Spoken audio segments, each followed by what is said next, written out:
additional planets. A group of extraterrestrial civilizations received authorization from cosmic hierarchies, from beings of other dimensions, to travel a long time in space and arrive on Earth before the Earth died, and stop the planet from dying by creating for the Earth a paradoxical alternate time.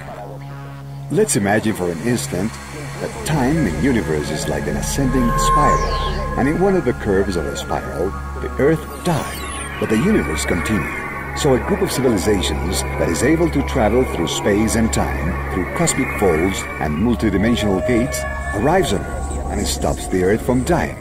These emissaries took charge of transforming acid oceans into alkaline oceans.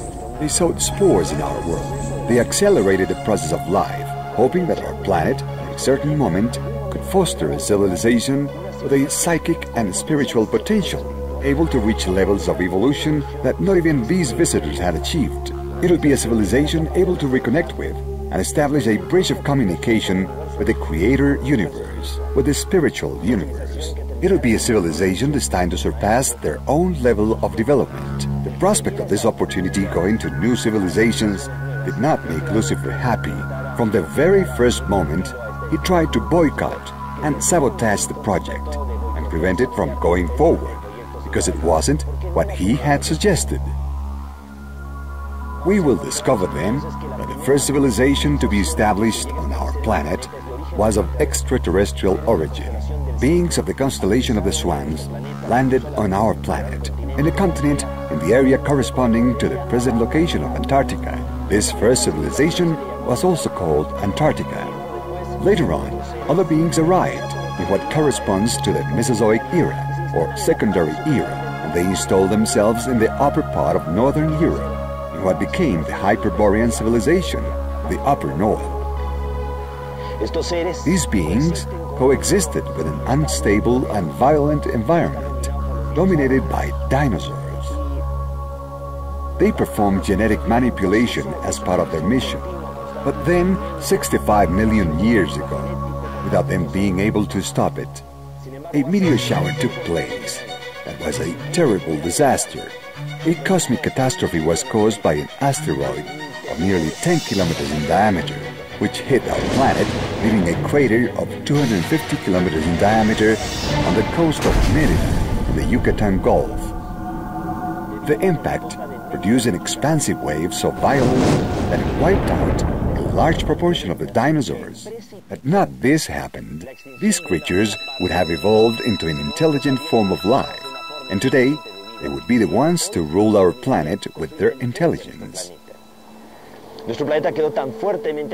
Our planet was so profoundly affected by the meteoric impact that we could almost say life was extinguished on our world. That's why the Earth was the first planet of the 8 selected for dismissal. 8 planets had been chosen, two per galaxy, from a group of galaxies that rotated around M31, the great nebula of Andromeda, located 2 million light-years from us. So there were 2 planets from each of 4 galaxies in that group. After planet Earth was dismissed, they concentrated on the remaining 7 planets. But with time, 3 of those planets were totally destroyed. Not even dust remained on them. The original 8, the cosmic directors, ended up now with 4. A very worrying fact.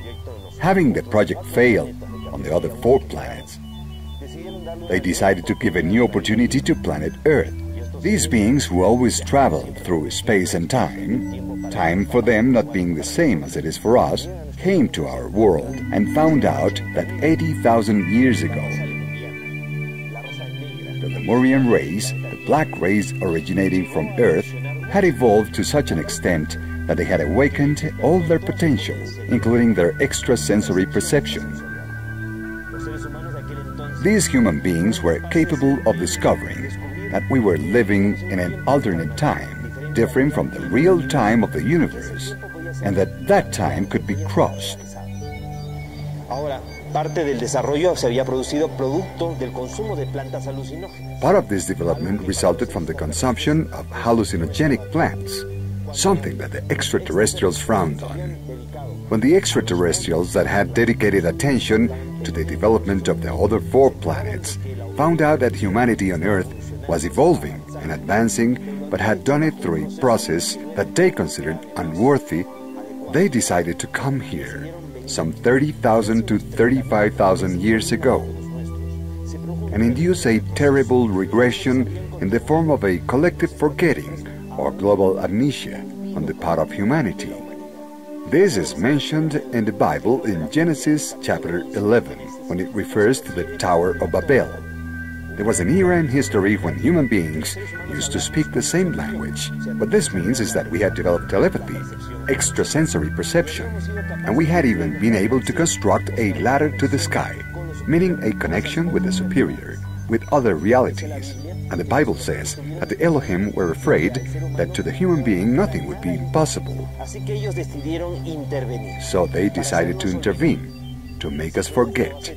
That is how 30 to 35,000 years ago, a terrible devolution of the human being was induced in the form of a generalized amnesia, which served to enable the visitors to reassert their own supervision and their control. 25,000 years ago, the beings of 2 big civilizations, Orion and Pleiades, were sent by the galactic counselors to intervene on our planet as guardians and sentinels.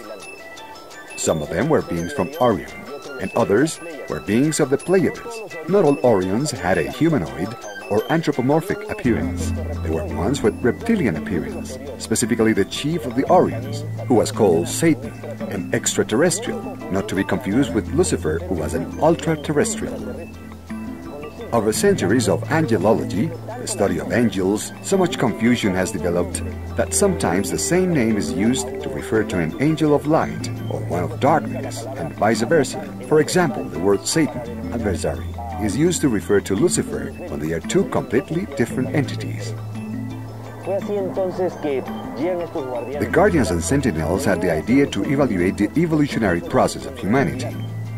As mentioned earlier, a terrible devolution had been produced, specifically referred to in chapter 11 of Genesis, when it says the Elohim saw that the human beings spoke the same language and that we had been able to build a ladder to the sky, that now nothing would be impossible for us.